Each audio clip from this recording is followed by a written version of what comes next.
ଭୁବନେଶ୍ୱର ସରକାରୀ ଚାକିରି କେବଳ ସୁରକ୍ଷିତ ଜୀବନ ଜୀବିକା ପ୍ରଦାନ କରିନଥାଏ, ଏହା ହେଉଛି ଜନସେବାର ଏକ ପ୍ରକୃଷ୍ଟ ଓ ପ୍ରଭାବୀ ମାଧ୍ୟମ ବୋଲି ଆଜି ମୁଖ୍ୟମନ୍ତ୍ରୀ ଶ୍ରୀ ମୋହନ ଚରଣ ମାଝୀ ନିଯୁକ୍ତି ମେଳା ଅବସରରେ ନବନିଯୁକ୍ତ ଅଧିକାରୀମାନଙ୍କୁ ଉଦ୍ବୋଧନ ଦେଇ କହିଛନ୍ତି। ସୂଚନାଯୋଗ୍ୟ ଯେ ଭୁବନେଶ୍ୱର ଇଡ୍କୋ ପ୍ରଦର୍ଶନୀ ପଡ଼ିଆଠାରେ 11ତମ ନିଯୁକ୍ତି ମେଳା ଆଜି ଅନୁଷ୍ଠିତ ହୋଇଛି।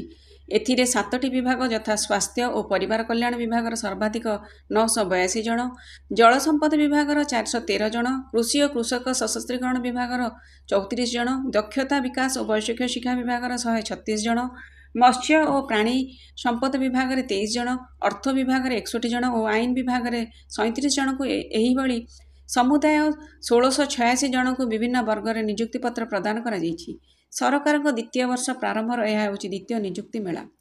ମୁଖ୍ୟମନ୍ତ୍ରୀ ଉପସ୍ଥିତ ନବନିଯୁକ୍ତିକୁ ଅଭିନନ୍ଦନ ଓ ଶୁଭେଚ୍ଛା ଜଣାଇ କହିଥିଲେ ଯେ ଆପଣମାନଙ୍କ କର୍ତ୍ତବ୍ୟ ହେଉଛି ସରକାରଙ୍କ ନୀତି ନିୟମର ମର୍ଯ୍ୟାଦାରେ ରହି ନିଜ କାର୍ଯ୍ୟ ସମ୍ପାଦନ କରିବା।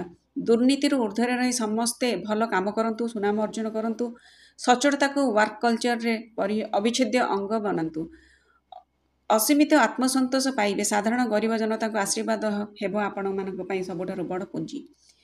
ସେ ପୁଣି କହିଥିଲେ ସାମ୍ପ୍ରତିକ ପରିସ୍ଥିତିରେ ଯୁବ ସମାଜ ପାଇଁ ସବୁଠାରୁ ବଡ଼ ଆହ୍ୱାନ ହେଉଛି ରୋଜଗାର, ବିଶେଷ ଭାବେ ନିଯୁକ୍ତି।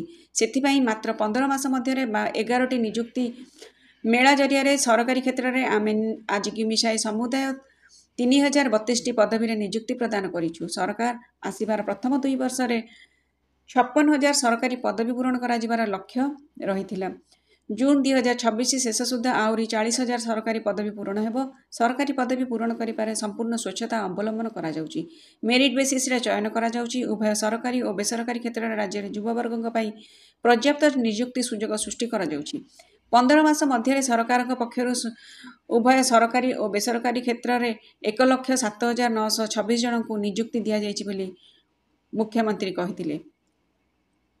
ମୁଖ୍ୟମନ୍ତ୍ରୀ 30 ଜଣ ନବନିଯୁକ୍ତଙ୍କୁ ନିଯୁକ୍ତିପତ୍ର ପ୍ରଦାନ କରିଥିଲେ। ଉପମୁଖ୍ୟମନ୍ତ୍ରୀ ତଥା କୃଷି ଓ କୃଷକ ସଶସ୍ତ୍ରୀକରଣ ମନ୍ତ୍ରୀ ଶ୍ରୀ କନକବର୍ଦ୍ଧନ ସିଂହଦେଓ ନବନିଯୁକ୍ତଙ୍କୁ ଶୁଭେଚ୍ଛା ଜଣାଇ କହିଥିଲେ ଯେ ଆମ ସରକାର ଯାହା ପ୍ରତିଶ୍ରୁତି ଦିଅନ୍ତି ତାହା ପୂରଣ କରିଥାନ୍ତି।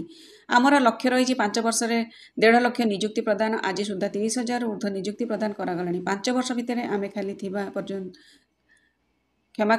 ଖାଲି ଥିବା ସମସ୍ତ ପଦବୀ ପୂରଣ କରିବୁ। ସ୍ୱାସ୍ଥ୍ୟ ଓ ପରିବାର କଲ୍ୟାଣ, ଇଲେକ୍ଟ୍ରୋନିକ୍ସ ଓ ସୂଚନା ପ୍ରଯୁକ୍ତି ମନ୍ତ୍ରୀ ସ୍ୱାଗତ ଭାଷଣ ଦେଇ କହିଥିଲେ ଯେ ଆମ ସରକାର ଆସିବା ପ୍ରତି ପ୍ରତିବଦ୍ଧତା ସହ ଆମେ ବିଭିନ୍ନ ବିଭାଗରେ ଖାଲି ଥିବା ପଦବୀଗୁଡ଼ିକ ପୂରଣ କରିବା ପାଇଁ ନିଯୁକ୍ତି ମେଳା ମାଧ୍ୟମରେ ଉଦ୍ୟମ ଜାରି ରଖିଛୁ। ରାଜ୍ୟବାସୀଙ୍କୁ ଉତ୍ତମ ସ୍ୱାସ୍ଥ୍ୟସେବା ପ୍ରଦାନ କରିବା ପାଇଁ ଆମେ ନିଷ୍ଠାର ସହ କାମ କରୁଛୁ।